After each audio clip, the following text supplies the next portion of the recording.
فوجی عدالتوں کی تشکیل اور ان پر سویلینز کے مقدمات کے بارے میں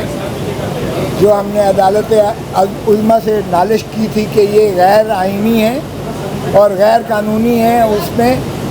آج شروعات 9 ججز کے بینچ سے ہوئی، اور آپ نے دیکھا کہ 2 معزز جج صاحبان نے باوجود وہ ان کارروائی سے جو ہے اعتراض کیا، اور پھر جج صاحبان نے دوبارہ چیف جسٹس نے باقی اپنے ہمراہی جج صاحبان کی مشاورت کے ساتھ 7 رکنی بینچ دوبارہ تشکیل دی۔ تو یہ ابہام نہیں ہونا چاہیے اب کہ 9 تھے، 9 سے 7 کیسے بن گئے، تو یہ 7 رکنی بینچ ہی اب یہ سن رہا ہے، اور یہ بینچ کی تشکیل 9 ہوئی ہے۔ خدا را پھر 9 اور 7 کا نہ شروع ہو جائیں، کیونکہ یہ سپریم کورٹ ہے، اور سپریم کورٹ کے جج صاحبان نے، جس میں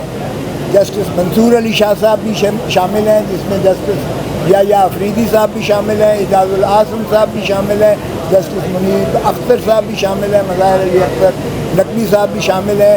اور عائشہ ملک صاحبہ بھی شامل ہے۔ یہ 7 ججز پر مشتمل، باقی 6 جج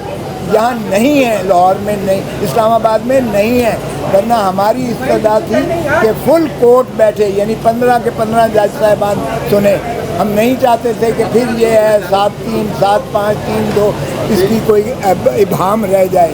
تو بہرکیف اگر 2 سینئر جج صاحبان نے اپنی مرضی سے، یہ نہیں کہ ان کو جو ہے کسی نے مانے کیا، بلکہ چیف جسٹس صاحب نے سبھی کو بلایا،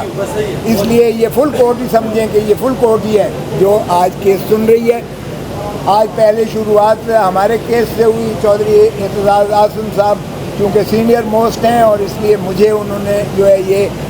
موقع دیا کہ میں اپنے استدلال شروعات کروں۔ تو میں نے یہی کہا کہ 25 کروڑ عوام اس وقت اذیت اور کرب میں مبتلا ہیں، اور ایک خوف کی فضا جو ہے سارے ملک میں اس طرح سے پھیلی ہوئی ہے۔ آپ نے سنا جج صاحب نے بعد میں چیف جسٹس صاحب نے آخر میں یہ بھی کہا، اور اٹارنی جنرل نے تسلیم کیا کہ اگر وکلاء کو جو ہے ہراس کیا جا رہا ہے، عزیر بھنڈاری کو اٹھا لیا گیا 4-6 گھنٹے، میرے گھر پر حملہ ہوا، وہ بھی چیف صاحب نے ذکر کیا، اگرچہ میں نہیں چاہتا تھا کہ وہ ذکر ہو۔ میں نے یہ ضرور شکایت کی کہ دیکھیں میں اٹارنی جنرل ہوتے ہوئے، سینئر موسٹ وکیل ہوتے ہوئے، میں اپنا پرچہ نہیں درج کروا سکا،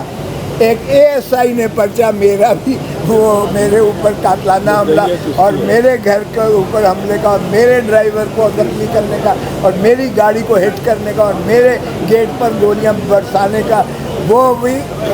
ASI کی ودیت میں پرچہ درج ہوتا ہے۔ میں موجود ہوں، زندہ آپ کے سامنے کروں۔ بار چیف جسٹس صاحب نے آخر میں یہ بھی کہا کہ یہ جو صحافی حضرات کو اور اٹارنی جنرل کو کہا بتائیں، میں آپ کو نام لے کر بتاؤں کہ جن صحافیوں کو آپ نے جو اغوا ہے، جن کو جو ہے اس طرح ہراساں کیا جا رہا ہے، یہ بھی بند کریں اور فوراً مخلصی دیں۔ اسی طرح چودھری صاحب نے پوائنٹ آؤٹ کیا کہ عورتوں کو بھی جو ہے آپ سے بھیجا، یعنی ان کو بھی محبوس کیا ہوا ہے، ان کو جیلوں میں بند کیا ہوا ہے۔ چیف صاحب نے اس کی بھی فہرست مانگی ہے، اور ٹوٹل کتنے مقدمات ہیں اس وقت، کتنے لوگ پابہ سلاسل ہیں، کتنوں کو فوجی عدالتوں میں مقدمہ ریفر کیا گیا ہے، کتنے سویلین سائٹ پر ہیں، یہ ساری بھی فہرست چیف جسٹس صاحب نے مانگی ہے۔ البتہ فیصل صدیقی صاحب نے کہا کہ نابالغ لوگوں کو بھی، جوونائلز کو بھی پکڑا ہوا ہے، تو چیف صاحب نے کہا اس کی فہرست بھی جو ہے دی جائے اور فراہم کی جائے۔ آج ہماری استدلال میں یہ تھا کہ فوجی عدالتوں کا سویلین کے مقدمات سننے کا کوئی آئینی اور قانونی جواز نہیں ہے۔ اس پر ہم نے سیر حاصل، نہ صرف یہ کہ بلکہ وہ خود عائشہ ملک صاحبہ نے کہا کہ یہ کیسے کمانڈر جو ہے آ کر ایڈمنسٹریٹو اکاؤنٹیبلٹی کورٹ کو درخواست دے کر، اور وہ بنا اپنے مائنڈ اپلائی کیے ہوئے انہوں نے ان کی کسٹڈی ان کی جو ہے ملزمان کی وہ فوجیوں کے حوالے کر دی، اور گلٹی کا لفظ لکھا ہوا تھا۔ اور میں نے جب کور کمانڈرز کی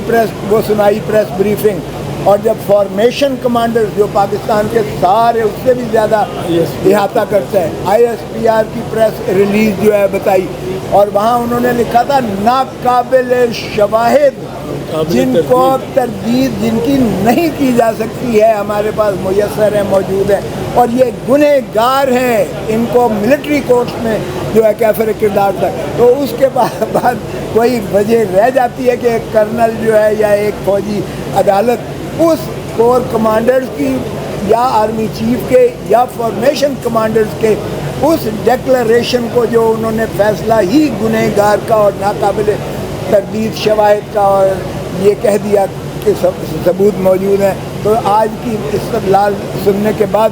چیف جسٹس صاحب نے، میں نے عرض کیا جو انہوں نے عبوری چیزیں جو اٹارنی جنرل صاحب کو بلا کر کہا اور ان سے پوچھا، ہم نے کہا کہ اسٹے کر دیجیے گا کیونکہ یہ صورت کے ساتھ جو ہے اس طرح سے فیصلے کر دیتے ہیں اور پھر آپ کہیں گے کہ یہ پاسٹ اینڈ کلوز ٹرانزیکشن ہو گیا ہے، جس طرح محرم علی کیس میں ہوا یا لیاقت علی کے کیس میں ہوا، لیاقت حسین کے۔ چیف جسٹس صاحب نے اٹارنی جنرل سے پوچھا اور انہوں نے کہا کہ ابھی کوئی کیس جو ہے سماعت نہیں ہو رہی ہے، تو اس پر انہوں نے کل کے لیے تاریخ لی ہے اور کل اب باقی وکلاء کو بھی سنیں گے۔ ہماری جو ہے انہوں نے کہا ہے کہ 9:30 بجے کل شروع کریں گے اور اس کو جتنی جلدی سے جلدی اس کو نپٹائیں گے، کیونکہ یہ عوام و ناس کے بنیادی حقوق کا مسئلہ ہے، جس میں فوجی عدالتوں کا قیام یہ دوہرے پیرلل جوڈیشل سسٹم کے متصادم ہے، یہ بنیادی حقوق کو جو ہے زخم دیتا ہے، یہ due process of law article 10A کی نفی کرتا ہے، یہ بین الاقوامی قوانین کی بھی نفی کرتا ہے، جس کا میں نے انہیں حوالہ دیا اور کل ان کو کتابچہ بھی دوں گا، جس میں دنیا میں ہماری جو ہے رسوائی ہو رہی ہے کہ فوجی عدالتیں انصاف تو کیا انصاف کا قتل کر رہی ہیں۔ تو اس لیے چودھری صاحب سے میں عرض کروں گا کہ باقی آپ